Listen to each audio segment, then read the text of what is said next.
Alright guys, Chris here with Armattan Quads. I guess judging by the title of the video, you guys will want to see our upcoming new model, the Rooster. I will show it to you. But before I do that, I want to talk about a few different things. One of which, of course, is the Chameleon. What you're looking at here is a model that we released just about a year ago. Actually, it wasn't quite released a year ago. Day to day, it was released on December 25th, I think on Christmas Day last year. Now, this model has made quite an impact on the market, in my opinion. A lot of people are flying this model, and I think a lot of it is based on the innovations that we brought to the table with new type of assembly and camera protection and different provisions we got on there. Of course, has to do with the lower deck, better center of gravity, and I'm sure our lifetime warranty has something to do with it as well. Now, you know, this was our first, essentially this was our first attempt at using aluminum, or I should say metals, and mix them up with carbon fiber parts. Well, it was not actually our first attempt, it was our second attempt. Let me show you something. This here was actually our first attempt, and this was to be called the Fusion. I'm not going to get into the details as to why this project was cancelled, but as you can see, we're using aluminum here and carbon fiber here. And yeah, basically I wanted to call this the Fusion, as in being a fusion between new materials, or I guess I should say old materials, in that I used Armattan earlier models only used metals, they didn't use carbon fiber, and we moved on to using carbon fiber. And the idea behind this particular project here was to go back to using alumi, but instead of using alumi as we did in the past, it would be to use alumi essentially to create provisions on an extra axis that you do not have with carbon fiber. For example, if I want to drill a bolt through the side of that plate here right now to screw something on there, it's just not really feasible. Carbon fiber will not work well that way. You really can only drill holes and have provisions to bolt equipment on these flat plates right on one axis. Other options to be able to mount things on different axes on carbon fiber is to use molded carbon fiber, where you're able to essentially create an additional anchoring axis where you can bolt something into or whatnot. So the reason behind wanting to use alumi in the first place was, again, is to sort of go back to Armattan grassroots using metal, but in a smarter way than we used to. I mean, we used to have arms, like you may remember the older QAV, I think it was, Luminier QAV, I think it was QAV. They had the aluminum arms. Well, we did the same thing for quite some time, where we had even top plates made of aluminum and whatnot, until we moved on to carbon fiber. Now, what I'm wanting to say here, and I'm sorry if I talk too much as I always do, is that this is essentially our first attempt in designing something that fuses, well, our first attempt that we actually marketed. Like I said, this was the first one, this was the second attempt, but the only one so far that we did the Jap Lura as well. So we now did two models that use alumi parts, essentially, where we felt was appropriate, or we felt it brought good provisions and other advantages to a frame construction, essentially. But yeah, like I said, it was the early days for us working with these types of construction. And of course, as always, I think every designer out there, not only a frame but other things, there's a bit of what you call a design cycle.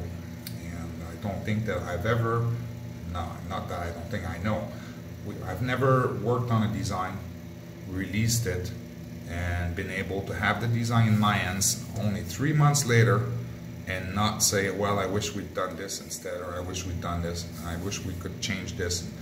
So it's really a cycle of motion. sort of an evolution.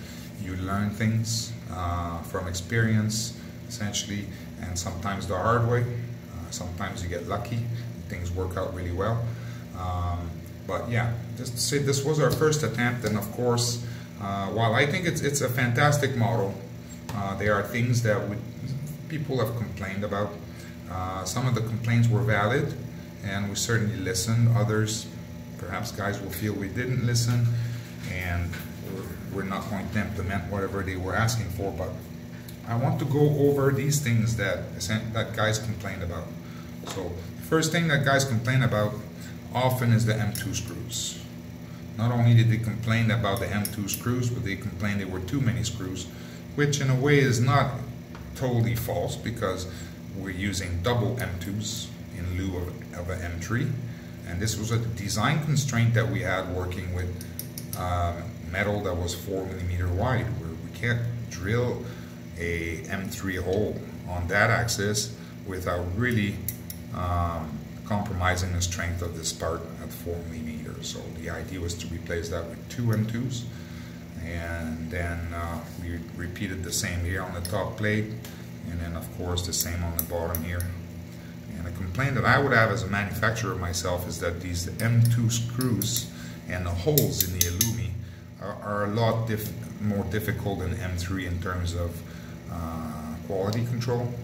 So it's been a challenge, ongoing challenge for us to really spend a lot of time checking all these holes and testing bolts in there, make sure that they're good to go and good to assemble. And of course, some of them have slipped through the cracks sometimes as well. So this is one complaint that we received about the Chameleon. The other complaint that we received is that the SMA mount at the rear here is making the antenna on the SMA too exposed at the back. So if you get an impact on the rear end, hit something, guys complain their antenna can break easy. That's another thing that we took in consideration when we went back to the drawing board, essentially, to try to create something better than the Chameleon. And it took a lot of time and it took a lot of work, because this model is simply awesome to begin with, and trying to do something better was definitely challenging. Another complaint we had is about the lack of support between here, right? And of course, further complaint was that the Illumi at the front, this is, some guys will actually, there's mixed reviews about that. Some guys complain saying it bends too easily. Other guys will vouch that yes, it'll bend, but it's still better than any other carbon fiber sort of provision they've ever used to protect their camera, and that they still manage to keep their cameras protected with this better than other more traditional top and bottom plate camera sort of setup for the FPV camera. Of course, one of the major complaints about the Chameleon is that it's a uni-body plate, and that essentially if you break an arm, you have to rebuild the whole thing. Now, yes, it is lifetime warranty. A lot of guys will say this when someone complains about this being a uni-body, but some guys just don't really like the idea of having to do a complete strip down and rebuild. And if they happen to have the bad luck of crashing 2 or 3 times in a row real hard, and if they have the bad luck to break 2 frames within a certain amount of time, then they kind of that's when they really start stressing, look, I really wish I could just replace that arm and keep going forward. This is another complaint that we pay close attention to when it comes to the feedback we receive for this model. And then of course, one more complaint that we received about this model is that some guys say it's heavy. Well, I would disagree that it's heavy, because it's a freestyle platform, and if we look at other models out there that have been extremely popular, and I'm not going to name any model there, but they actually fare a little bit heavier than this. So I don't think we did too bad with weight on this, but nonetheless, this is always something we listen to. In fact, when it comes to designing the weight versus strength thing is always a challenge. It's always something that we have to run a lot of tests, and yeah, that's that.